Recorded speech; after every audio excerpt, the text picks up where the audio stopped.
everyone, welcome back to the Earthon Survival Guide, a podcast for all disciplines, paths, players, game masters, enthusiasts, and fans. I am, of course, Dan. With me, of course, is Josh. Hello, everybody. And on today's podcast, we will be discussing all things magical, mechanical, and Lakota, because we are going to talk about our final discipline out of the Player's Guide, the Scout. Yes. And I would love to hear anybody's thoughts on this. We just did 2 whole back-to-back podcasts on emails alone, so by all means, we'll tell everybody the email address and you can get a hold of us yourselves. EDSGpodcast@gmail.com. Absolutely.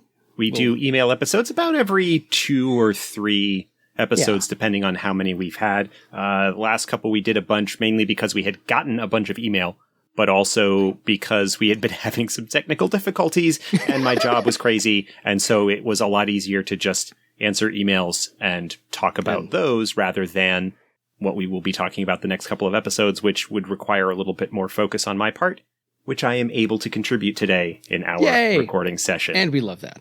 So I found before we even get into the Player's Guide, I found a lovely little tiny essay written by a man named Dakota Wind, who is of the Lakota tribe of the Native Americans. And he has this little essay called The Spy and the Wolf. I'm not going to read you the entire thing. That would take too long. But I think parts of this fit specifically within the Earthdawn framework. Josh, correct me if I'm wrong. So here's what I came up with. Here's what I found, and I'm going to parse to you. Second paragraph, the other kind of scout served the native people by going out ahead of the main camp and watching for enemies, guiding the camp to the best campsites, and searched for game. The essential qualifications of the scout included truthfulness, courage, intuition, and a thorough knowledge of the landscape.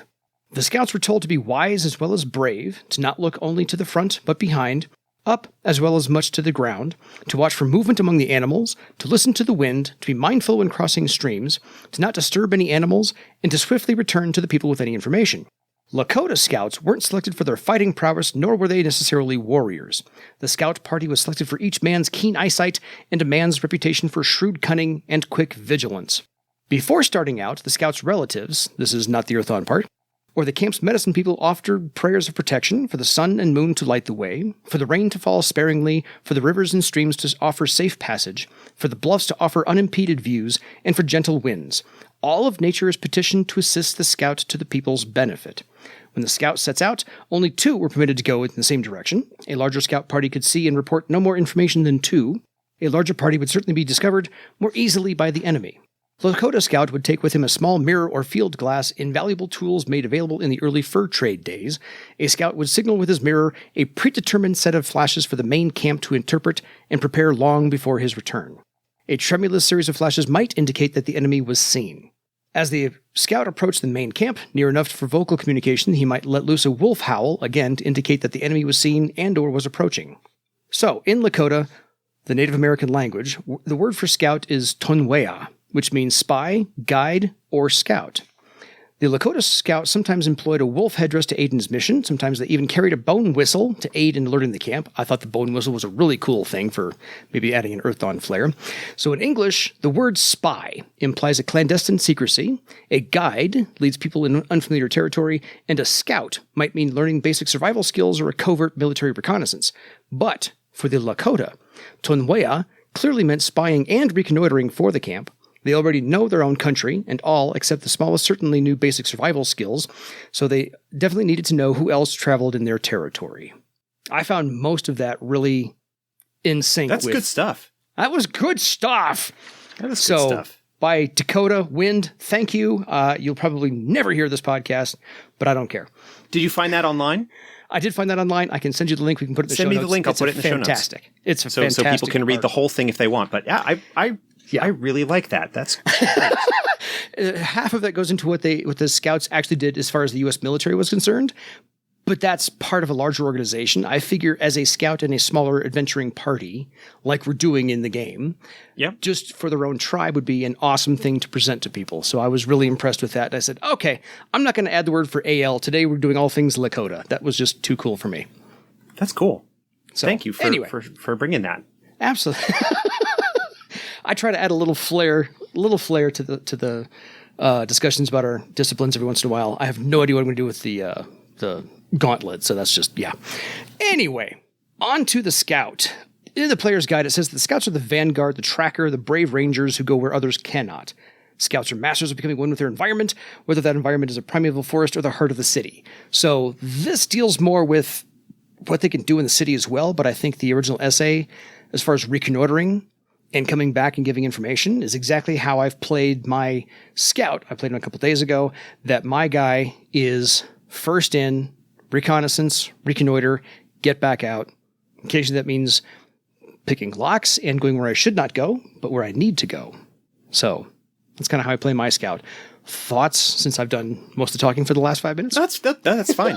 If you were talking about the essay in the original Adept's Way, it also talks about the urban scout, which is sometimes seen as the spy. And I don't remember whether it was in that essay or some other piece somewhere that basically told the story of someone who was looking to hire a scout and was sitting around and waiting, like the scout was apparently late for the appointment, and he was getting frustrated, and the servants that were in the rooms with him were like reflecting his attitude and being very like kind of, oh, master's getting upset and whatnot. And then one of the servants steps forward and says, oh, by the way, I'm the scout that was here, and this was basically like his demonstration of his ability, and he was hired on the spot. Because one of the things that's presented in that essay for the scout is part of the way that the scout magic works is for them to be at one with their environment, whatever that environment might be. Whether, a lot of people consider the scout traditionally to be a creature of the wilds, in a sense, the, places outside civilization in the cities, but that magic, that philosophy of fitting in wherever you are can apply just as well to a city or some other, social situation where they can basically fit in wherever, which can make them excellent spies and agents and things like that. Yeah, because they will have a couple of talents that kind of overlap with the thief. And I know once upon a time there was a spy discipline laid out in one of the Earthdawn journals, but that's neither here nor there. So we're going with official 4th edition. That's what we're going with tonight. So anyway. Scouts are, to get it out of the way, scouts are great. I was going to run a timer on how long it would take Josh to say so. But anyway, 8 minutes in, we're good. And I got no problem with that because scouts are great. I am playing one. I am playing a Tiskrang scout. It's one of the very few times I've written a character history for my guy. It's about 880 words. I liked it. I sent it to my game master. So I love my idea for my scout. So he's kind of cool. Anyway, the important attributes for the scout are dexterity and perception. And I would feign to say perception's more important, but it's listed second because it's alphabetical. Yes. Dexterity is important in much the same way that it's important for thieves, in that a lot of the things that a scout would be doing in order to survive and navigate the environment often rely on dexterity, climbing, stealth, things like that. Yes. But perception is also important because they need to be able to notice the environment, to pay attention to the things around them in order to take advantage of that. So those two neck and neck in terms of importance for the scout. Agreed. They are building my character to 4th or almost 5th circle now. Yeah, I've relied on those a heck of a lot. So the karma ritual I find is interesting because it does rely on other people, because technically as a scout, you're almost always looking out for either wildlife or other name givers in any way, shape, or form, because your companions have to leave you blindfolded somewhere else and you have to find your way back. So yeah. I found that kind of cool. Part of that is the awareness, the scout's ability to rely on more than just their sight in order to be aware of their environment and what's going on in it, to rely on other senses, hearing, smell, touch, even taste, although that's closely aligned with smell, and just being aware of that and being able to navigate and be one with the environment so that you can travel from place to place without relying on sight, which is something that, as people, we tend to be very over-reliant on sight, those of us who are fortunate enough to have it. Yeah, fair enough. So onto the artisan skill recommendations. Listed are rune carving and wood carving. My character, not that I'm talking every night about my character, but actually does sand painting because I based him on Native American or tradition of, of using different colors sand to actually make different murals because I thought it was kind of cool to do. Anyway, my thief does the same thing. It's very fun. But yeah, rune carving and wood carving. The rune carving and the wood carving related in some ways to like blazing trails. If you are setting out to go from point A to point B or to chart the course for other people to follow, if you're the scout, if you're the vanguard, marking the path and the way that people would be going, having symbols or marks that would indicate hazards and things like that. To sidestep here, one thing perhaps to look into if you're looking to develop perhaps a culture of scouts or the symbology that they might use is to look into the old hobo codes, which aren't really, stuff from back in the 19th century, the late 19th century, the early industrial revolution and rail lines and people traveling on those and the marks and symbols that would be used to communicate between the hobos to indicate whether places were safe. Similar codes were used and devised, of course, with the Underground Railroad and any kind of situation where you would potentially be navigating in dangerous territory, whether that's because of the people that are around or environmental hazards or anything like that. So coming up with symbology and stuff like that to use for your scouts is a little bit of flavor that you might be able to add. Nice Deep pull there, Josh. Thank you. Love that. So the half magic ability, scouts may use half magic to recognize tracks and trails left by different types of animals and name givers, know about the plants and creatures native to a region, and even general information on different cultures across bar save. So I've found that very earth-centric and tracking lovely, knowing your nature, knowing your surroundings, knowing your landscape. Yeah, there is a very strong sense of, to pull our pop culture references here, Aragorn / Strider from Lord of the Rings, at least in his early parts of the books where he is the Ranger of the North. Mm-hmm. That is scout through and through, the things that he demonstrates in that the awareness of the plants and guiding the hobbits from Bree to Rivendell eventually, and the things that he does to try and navigate the hazards and difficulties along that path. Mm-hmm. That's a big aspect of it. Yeah. Rangers in general, to take, scout is kind of like a ranger to pull the D&D parallel there. Mm-hmm. In terms of their strong connection with the wilds and the environment and animals, and having that knowledge and lore of plants and animals and so forth in order to be able to survive. Although the ranger has tends to be focused a lot more on the wilderness aspect, whereas the scout could equally be at home in the city. Mm-hmm.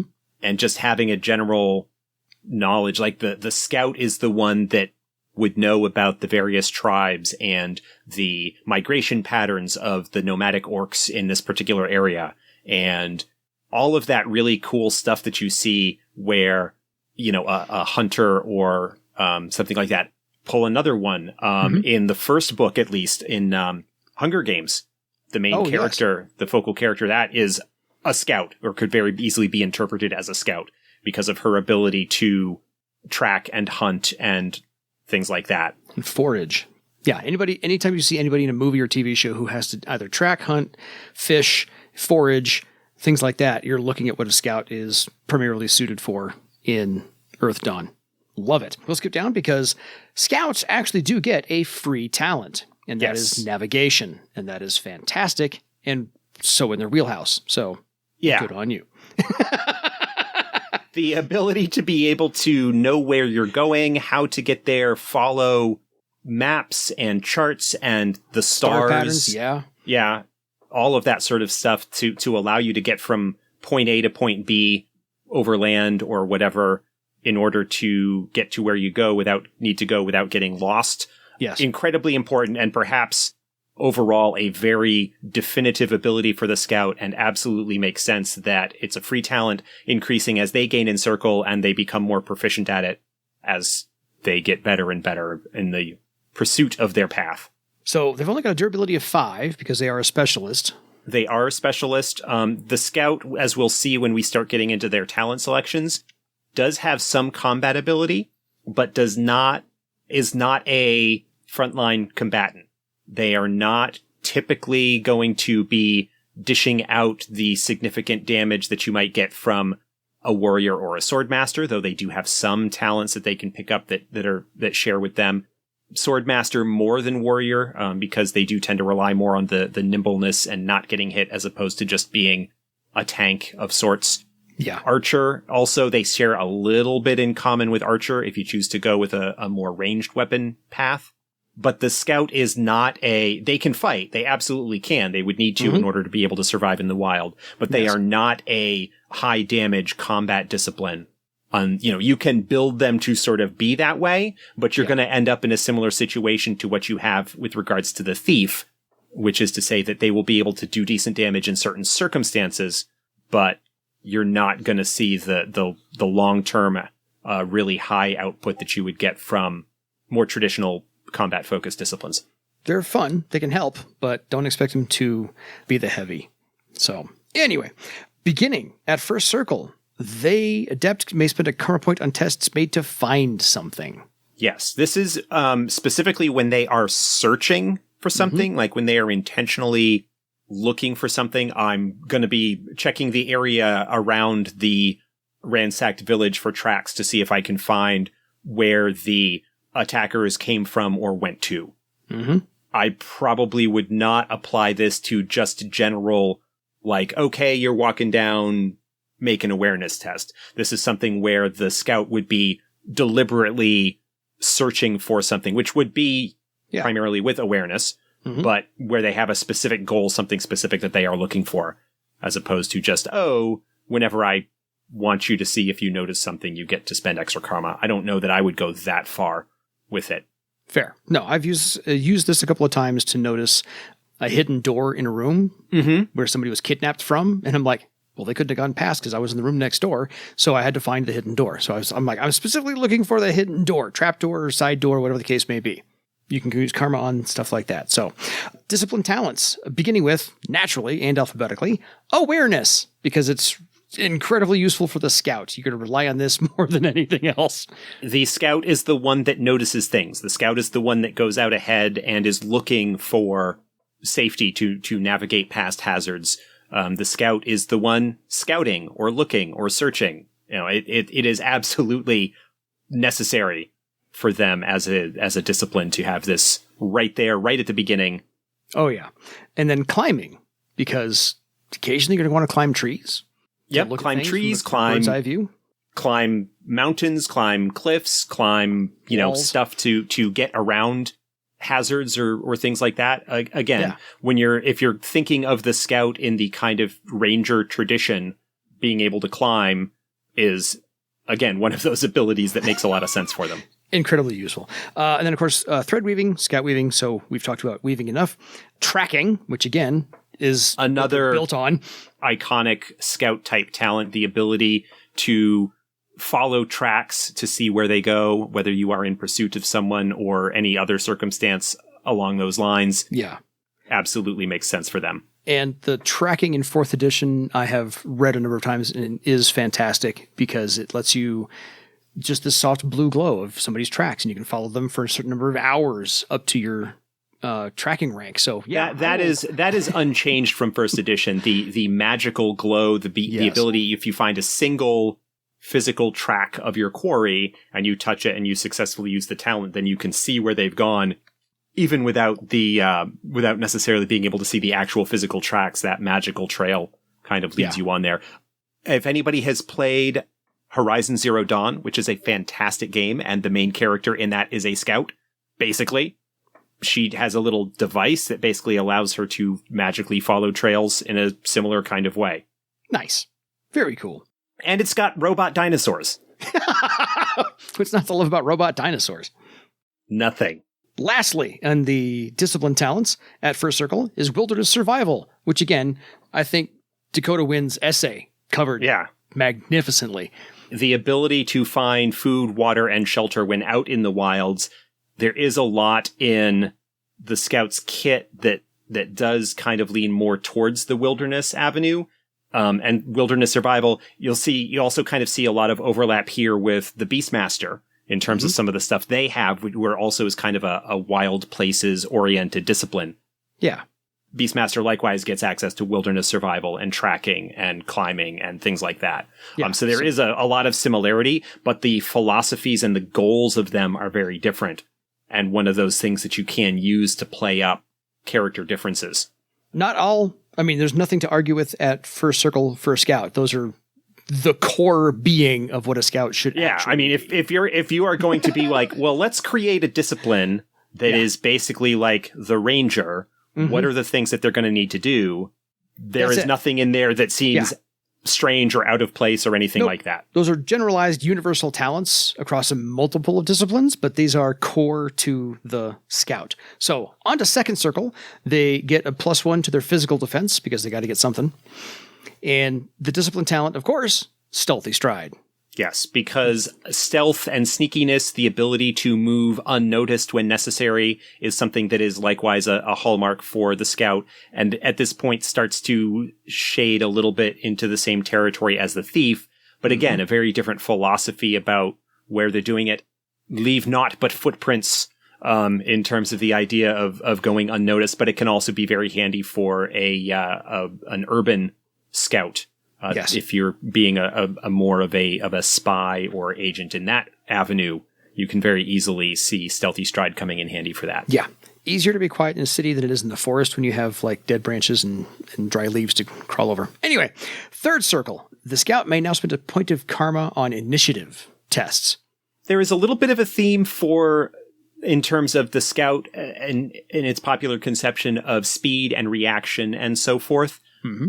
They don't get a lot of discipline talents that allow them to enhance their initiative, so the ability to spend karma on initiative tests does allow them to kind of play into that theme a little bit. They do have some options that allow them to enhance their initiative if they are going in a little bit more of a combat route, but the early access to karma on initiative does mean that they will be acting more quickly, they will have those reactions and so forth that most people would consider the hallmark of that archetype.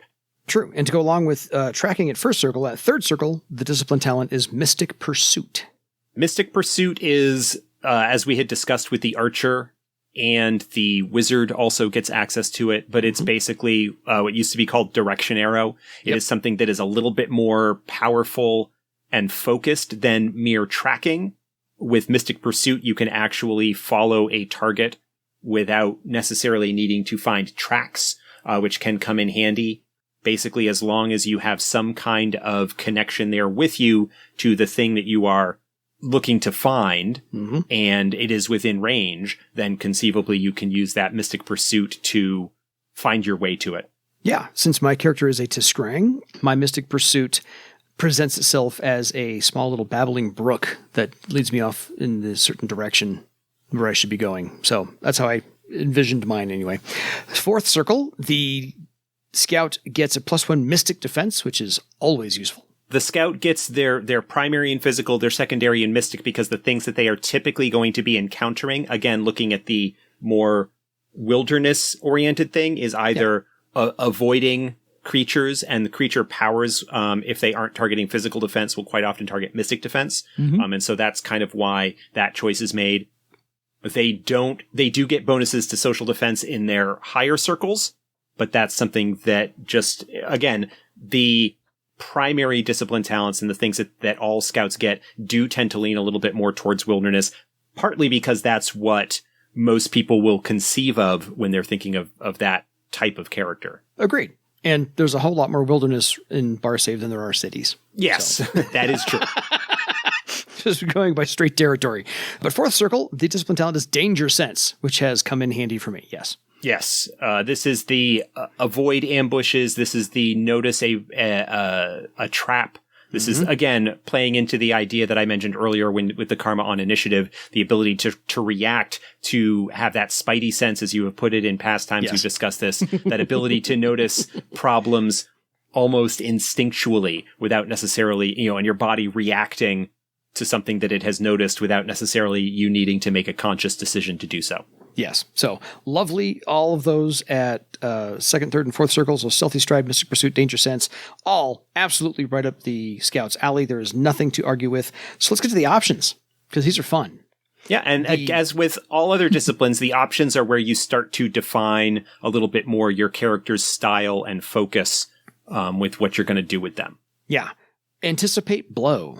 A number of because as you may have noticed, none of the discipline talents that you get in the first 4 circles of Scout have any kind of traditional combat applicability to them. Danger Sense is sort of the closest one to it, and that's just the ability to not be surprised if you get caught off guard in combat. But it doesn't really help you hit your opponent. So we do tend to see more combat talents in their options than we do in others. Anticipate Blow is a great defensive talent. It pairs very well with the Scout's high perception, which allows them to not only increase their defense against people who might be attacking them, but also to turn that against them. It works nicely with the fact that they have a karma point on initiative tests, which means that except against disciplines like the warrior who might be kicking in, their high initiative boosting talents to go first, you're likely to end up in a situation where you can use that to your advantage to basically sort of know where the attacks are going to be coming from and to turn that around. Absolutely. Totally in their wheelhouse. Avoid Blow, because it's just super useful. Avoid Blow is a great talent. Almost everybody gets it at some point fairly early on, either as a discipline talent or an option. It is the workhorse of the defensive. Yes. The defensive situation. Use it. This is the dodge or parry. This is the I'm going to get hit unless I do something. This is that something. So why would you not have it? Anyway, Creature Analysis. Creature Analysis plays very nicely into the perception and wilderness themes of the Scout. They don't get it as a discipline talent, mainly because there isn't room for it, but it is something that is absolutely right in their wheelhouse. If you don't have a Beastmaster in your group, if you want to have somebody who's going to be able to look at maybe strange creatures that are coming out of tainted or corrupted places and find out unusual things about them, their weaknesses, their behaviors and whatnot. Creature Analysis is what you'd be looking at. Is it better to go after them with physical attacks, or are they more susceptible to magic? I didn't take Creature Analysis because I do have a Beastmaster in my group. Disarm Trap.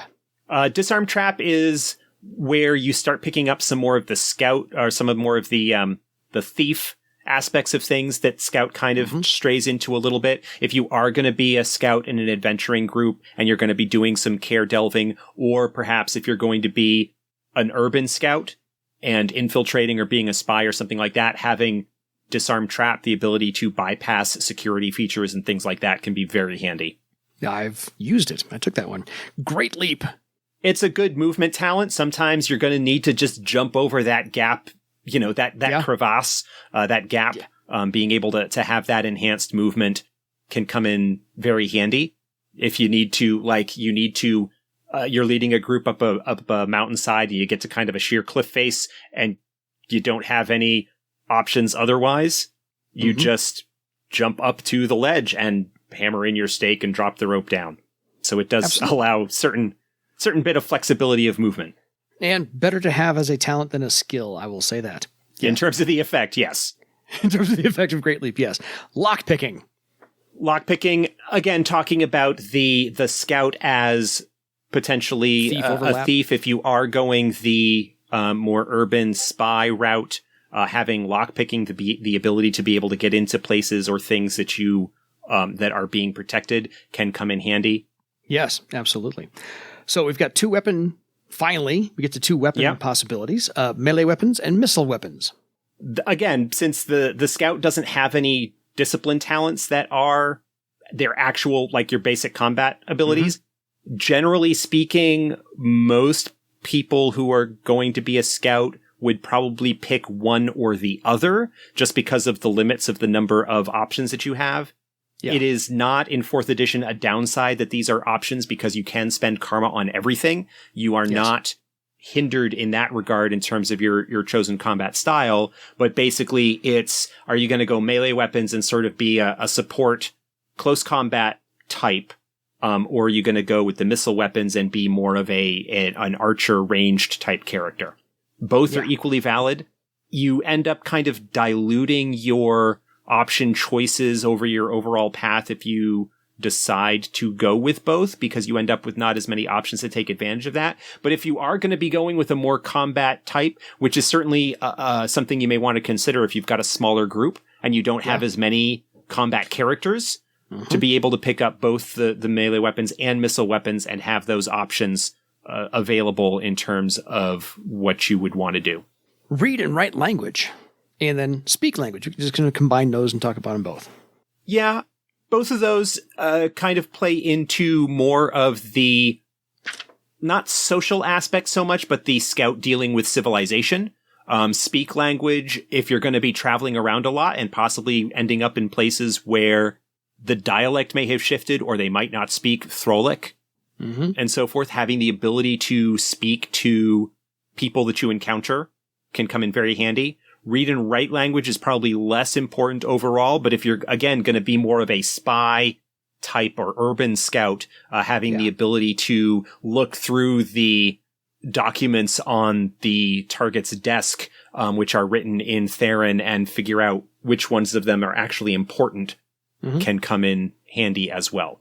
Yeah, that's more for your infiltration type scout. So, cool. On to Fifth Circle, which I have not gotten to yet, but it's coming up soon.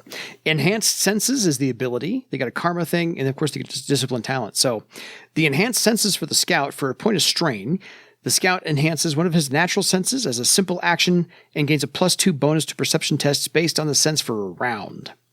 If that sense is unhindered, you may ignore blindness penalties as well for your primary sense. If you're in the dark, but you decide to boost your hearing, you can kind of get basically overcome the penalty that would normally apply, say, to shooting an arrow at someone. If you can detect them successfully, that's part of what this is intended to do, is to allow the scout with their awareness of the environment to get around penalties that would apply to people who are relying on sight by relying on other things. Yeah. So kind of like a little help to blind fighting as well. Very cool. The karma ability that they get at Fifth Circle, because everyone gets a lot of things at Fifth Circle, is they can now spend a point of karma on recovery tests. There's not a whole lot of theme with the scout, not a lot of talents and so forth that they get that really enhance their survivability and recover rate in the sense of having talents that heal them and whatnot. But the ability to spend karma on recovery is something that shows up in a number of disciplines, and this just makes it a little bit easier for them to recover from injury, which is something that would make sense, especially if you've got someone who's going to be out in the wilderness and potentially dealing with the circumstances that can come about as a result of that. Yeah, I'm just waiting for it because I was in a very small party and I needed this because I was getting hit a lot. My FOE blow didn't roll as well as I wanted it to. Anyway, the discipline talent they get is evidence analysis, which again, right up the wheelhouse for the scout to notice things and decipher the meaning behind a scene that they encounter. Yes. Sometimes referred to as the Sherlock Holmes talent. We always called it talent. CSI bar save. Or the CSI bar save. The ability to look at a scene and figure out what happened and to get a sense of it. This applies not only to traditional, we came across the guy was murdered and what happened, but the scene in The Princess Bride after they've had their duel and Prince Humperdinck is up at the top of at the cliffs where he's going back and forth. There was a great that's evidence analysis. That's looking at the scene and figuring out what's going on. Plays in very nicely with tracking and awareness and other things that allow the scout to just take in a scene and know what had happened and what's going on. Absolutely. So, and any more references we can do The Princess Bride, we will keep throwing them at you. Well, absolutely. There's a shortage of perfect movies in the world. At Sixth Circle, the scout gets a plus to his physical defense again, now at a +2 total, because they got to have that. And the discipline talent is Astral Sight, which I as well can't wait to get to. Yeah, expanding their perceptive abilities. The scout now is able to look at things in the astral realm and gain additional information and insight based on that. This is less the sort of thing that you end up seeing with, say, Nethermancers and Wizards who are looking at magical patterns and so forth, but more just an expansion of the scout's perceptive field and being able to get even more information for them to understand what's going on. perhaps the most important thing for the scout is the ability to detect and understand what the relative corruption level of an area is, and to potentially forewarn of danger that might come about as a result of that. Thanks for the pointer. I'll be using that when I get this talent. So 7th circle, they finally get a +1 to their initiative. So they get karma on initiative at 3rd. Now they get an additional bonus to their initiative. So again, increasing that ability for them to react or to move to act before their opponents in combat or in any other kind of situation where reaction time would matter. And the discipline talent, 7th circle, is Safe Path. Safe Path is a great talent. Basically, at this point, the scout has the ability to magically contact spirits of the area and have the spirits communicate to them the best way to go. This allows them to avoid threats that they might not even be aware of themselves and things like that. And so it's, again, continuing that enhancement of the scout's connection with the area that they're traveling in and their ability to magically get around. Because it's not just the trees, the dirt, the air, and the water. It's the spirits that inhabit that, going back to Dakota's lovely essay and the story of the Spy and the Wolf. It's, you are in communication with everything about that area, and that includes the spirits that inhabit it. So I love the fact that Safe Path is there. It's been awesome, I think, in every iteration of the game, in every edition. So 8th circle, the scout finally gets a +3 total to their physical defense. So yay. And the discipline talent of Orbiting Spy, which I think is a nice little nuance to the scout. This is a talent that allows the scout to summon a small spirit that goes up and hovers overhead, flying around in a small area, but basically increases the scout's ability to notice and sense things. It acts as an additional perception or awareness test that can be made while they are traveling and have it active. It can also see astrally. So it's just basically yet another extension of the scout's ability to see and notice and be aware of their environment. And that's one that actually overlaps with the Nethermancer, because nobody else gets Orbiting Spy. Yeah, the Nethermancer gets it at 7th circle. Yep. More for the spirit summoning aspect, although it does the same thing. The Nethermancer gets it more because of the spirit connection as opposed to the awareness connection.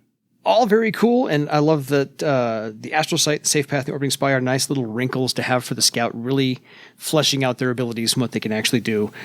So on to the options, which again will kind of inform how you play your character specifically. Animal Bond. Animal Bond, the scout plays a little bit, as I mentioned, in the same territory as the Beastmaster when it comes to wild places and survival therein.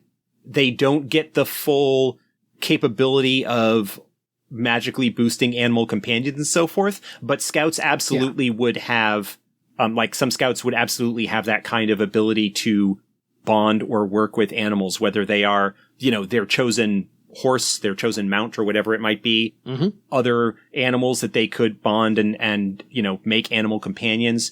You can pick up animal training as a skill if you really wanted to continue to enhance Flesh them. that out. I like kind of poking fun at Drizzt Do'Urden from Forgotten Realms, but he's a ranger and he has an animal companion. It's magical, but he has that and they work closely together. So that is absolutely something that is on brand for a scout to be able to do. Absolutely. I agree. Borrow Sense. Borrow Sense. This plays nicely with Animal Bond, though it's not strictly required to have that in order to take advantage of Borrow Sense. This is yet another way that the scout could expand their perceptive abilities by borrowing to enhance even further, borrowing the senses of animals in the area in order to gain bonuses to their awareness checks or to gain senses that they don't otherwise have access to, like, say, a bat's echolocation or, anything along those lines. And this is not a bad idea to carry around an animal you've bonded with, like a mouse, send it down a tunnel and see what it sees, or something. Well, Borrow Sense doesn't work that way. Oh, okay. Borrow Sense does not allow you to see through the eyes of another creature. Oh, what sorry. it does is you basically take, like, you could have like the mouse and take its hearing to gain an enhancement to your own hearing. but that you are still limited to what you as an individual can perceive. There might be a knack that allows the sort of occupation. I think I'm thinking of I believe I'm thinking of a first edition spell where you could borrow a sense for a creature in the area. Well, there's also like animal possession, I think. My thought process was off. No big. Conceal object. If you're going with a more infiltrator spy type, overlapping with the thief territory, having the ability to hide daggers or any other kind of object on your person that you don't want to be found, documents that might allow you to get into a place that you aren't supposed to be or things like that, but you don't want them to be found until you produce them. It can be very handy to have that in your arsenal. Cool. Love it. Disguise self, which I think also adds to that spy and thief capability. Absolutely. The thief and illusionist kind of both get access to this. It allows the scout to appear as someone other than themselves.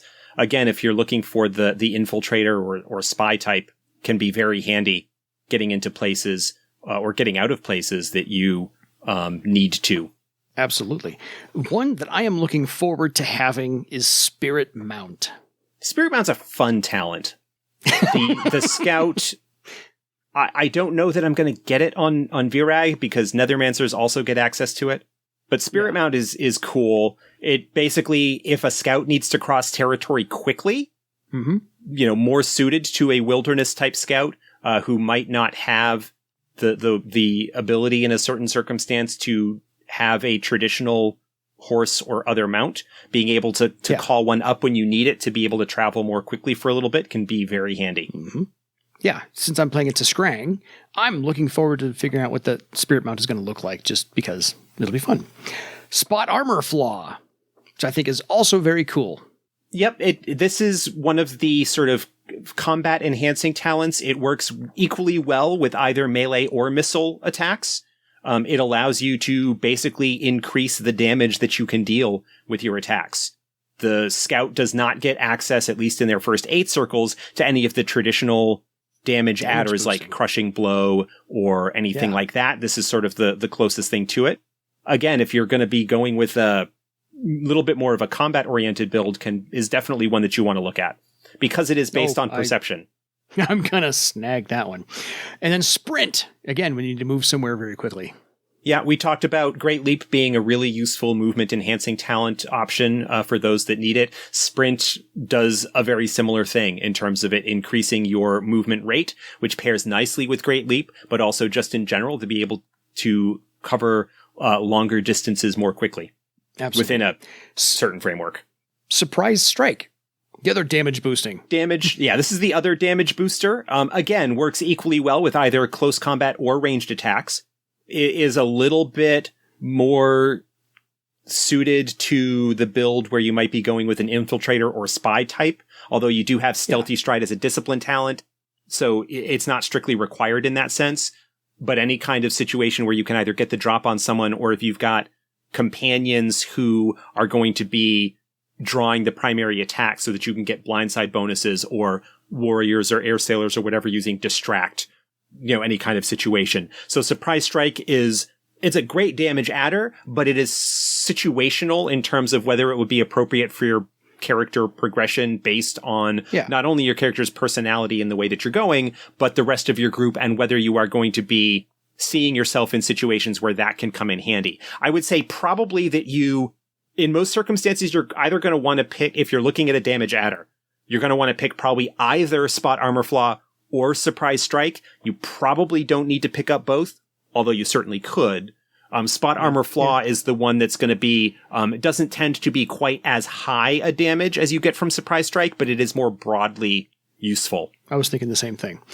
Tiger Spring, the only initiative booster they get. Yeah, there's your initiative booster. If you are finding that your karma on initiative and your initiative step bonus at 7th circle are not enough, Tiger Spring you can throw in there to get even more speed. Yeah, totally. If you need to go first. I don't need to, so I don't really mind. And then True Sight, which I think they share with illusionists. Yeah. Well, True Sight allows the scout, again, it's an enhancement of their perceptive ability. They get so good at noticing things, they get bonuses to detecting when things are illusions. Mm-hmm. it can be incredibly useful in that regard.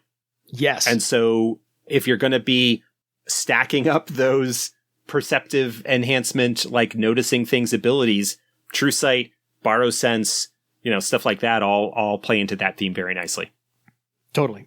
Yeah, I'm looking forward to all the perceptive abilities my scout will encounter because I'm going to need them all. So we brought up a couple of other pop culture references, a few.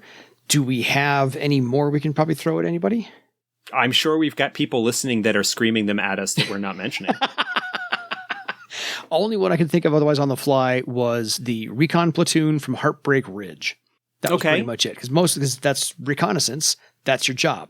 Go in, see what's going on, get the information out, maybe fight a little bit, and go back and tell the heavier forces what's going on. So that's the only way I could otherwise think of modern day, since we've been, I can't say chastised, but corrected to think of things not just in fantasy, with Doc Holliday being a sword master in his another place to, you brought up the Lakota and the stuff there at the beginning. There is a lot that you could take and a lot of sort of pop culture references, as cringy as some of them might be now, looking back at the Westerns of the 50s and 60s and whatnot, and the portrayal not only of native scouts and so forth, but also cowboys and whatnot would also have traits that would be very in line and appropriate for a scout approach. Yeah, I have always thought that anything to do with any of the Native American tribes always lent itself well to anything to do with a scout, because they have always been more in tune with nature than a lot of cultures. So I loved finding Dakota Wind's little short story here on The Spy and the Wolf, because I think it lends itself wonderfully to our discussion tonight. Coincidentally found it while trying to find something else, stayed with it. I'm going to go with that. So I think if you watch, any movie with Native Americans, Dances with Wolves, Geronimo, most of those will give you some aspect of play where you can bring a scout into that and kind of use that for your character. I certainly am going to be using this. Sure. The scout can be a really good, almost jack of all trades type of character to bring into a group. Because, like I mentioned earlier, they don't necessarily get all of the tricks that a full archer would, but they get a lot of the perceptive abilities and can have the missile weapons. They don't get all of the kind of cool combat flashiness of a swordmaster, but they can fight and kind of get a little bit of an edge with their perceptive abilities, perhaps with spot armor flaw or surprise strike, right? Yeah. They share a lot of similar wilderness survival and wild places stuff that goes along with the Beastmaster, and so can be tuned very nicely to fill in gaps in the group that might be a little bit short depending on what the other members of the party might be. And the scout kind of... And they have an overlap a lot with the thief abilities, but they don't have all of them to sneak in anywhere, but they have just enough to be effective in what they do, to get in and get out, but not, steal the king's crown or anything like that. So there's a lot of overlap with a lot of other... The scout is the universal Venn diagram. Sure. Yeah. They've got a lot of overlap with a lot of places. And this is something that the scout was one of, along with the air sailor, was introduced not in the core book of first edition, but in the companion as an example of something that could be made with the discipline creation rules that were in the companion, but very quickly became something. It got an essay in the Adept's way and sort of very quickly became one of the core 15, because it was filling in a spot that was not really covered in the same way by either the Beastmaster, which kind of dealt with the wilderness survival stuff, or the Thief, which especially in first edition was a lot more focused on the traditional D&D style thief of, find traps, open locks, like that kind of thing. Backstab. Yeah, it basically filled in it kind of slotted into that ranger archetype that was not truly present in first edition. And in some ways it might be felt a little bit less of a weaker cousin to any of those things in their area of focus, but brings some other strengths to the table that those don't. I agree. It's I'm looking forward to making my scout into the jack of all trades because my party has collapsed and expanded a number of times. And so depending upon who is able to show up due to COVID nation, then I've got a talent or two that can fit in for what they are not here to present. And so I can do all that. So I liked the scout for the jack of all trades, but I really liked the scout for all of the perceptive abilities because they get to notice stuff, see stuff, and describe stuff to everybody else to go, okay, my job is to go find it. Your job is to point me in the direction. Because I'm partnered up with the an one archer. thing that the scout doesn't get in their first 8 circles is any real kind of social talent stuff. Like they don't even get first impression. No. The scout generally is presented as they work well with a group in that their abilities can kind of fill in and support what an adventuring party might be doing, but they are equally at home in being a solo character and kind of wandering the wilds and whatnot, and don't really have a lot of those social talents, even a smattering of them like some disciplines get. And so one of the things that you might want to look at with the scout is possibly if you are looking perhaps to, like, the scout is not going to do much to shore up weaknesses, social weaknesses in a group, but maybe because they get so much that is covered by their half magic and other things, there are a number of things that are commonly taken as skills by adventurers, like climbing and things like that the scout gets pretty good access to. And so maybe looking at picking up a social talent or a social ability or two under skills to fill that in if it's something that is necessary in your group. But that's the one place really that, at least in the first 8 circles, the scout falls short on, is any real kind of social capability. Much to my game master's dismay, our beginning group was a Orc Beastmaster, a Troll Archer, and a Tiskrang Scout. Me. We had to interact with a lot of people. And he's like, "You didn't interrogate anybody. You didn't ask anybody questions." I'm kind of like, "Do you see any social talents on my build?" Yeah, I mean, No. the Beastmaster generally will have a decent charisma. Yeah. And so is able to kind of go through basic interaction tests with that. But yeah, they don't get any talents that can enhance their natural charisma ability. Archers, as we discussed way back at the beginning, aren't great social characters generally either. They can be, but it's not something that comes to mind with them. And the scout doesn't, as we've just gone through their progression, they don't get anything in their first 8 circles that supports it. So we were all role playing appropriately. We just weren't asking anybody any questions because that's not what we do. So yeah, we were failing a little bit on information gathering. I think was our blind spot. Anyway, we're getting better, but that's just us. So the scout is a really great discipline, as I mentioned, to fill in gaps. If you are a type of player who doesn't want to necessarily be at the front of things, but wants to support or help out your group, there are places and areas where you will absolutely shine.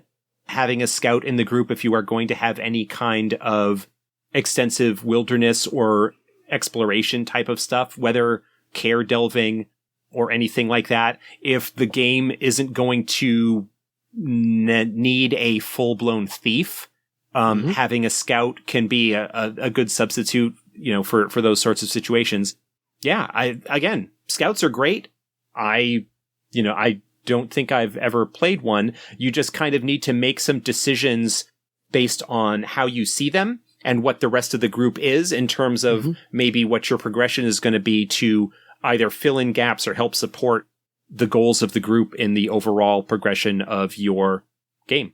I struggled to write out what my thoughts were for my character, but I finally got it all down, like I said, in less than 1,000 words, as to what their role is, where they came to be in that role, and what they see in that role. And so I'm good on playing my character now. I've got a complete definition finally figured out, which is one of the second time in my entire playing history for all 5 of my Earthbound characters. So I've got them down. I'm good now. And I love being the jack of all trades, and I think it's going to be a wild ride. I had never played a scout until 4th edition, and I'm digging this talent progression. I'm going to enjoy it to its fullest. So we've blathered on for the last 8 minutes after we're done with the scout talking about my guy. Anyway, so any final thoughts on the scout other than, yes, scouts are great. I'm digging mine. Scouts are great. No, I've kind of covered all of that. We've mentioned the pop culture references. We mentioned sort of the strengths and shortcomings of the scout as a discipline and what you might want to do or expect when you are playing one. And so we will leave it at that.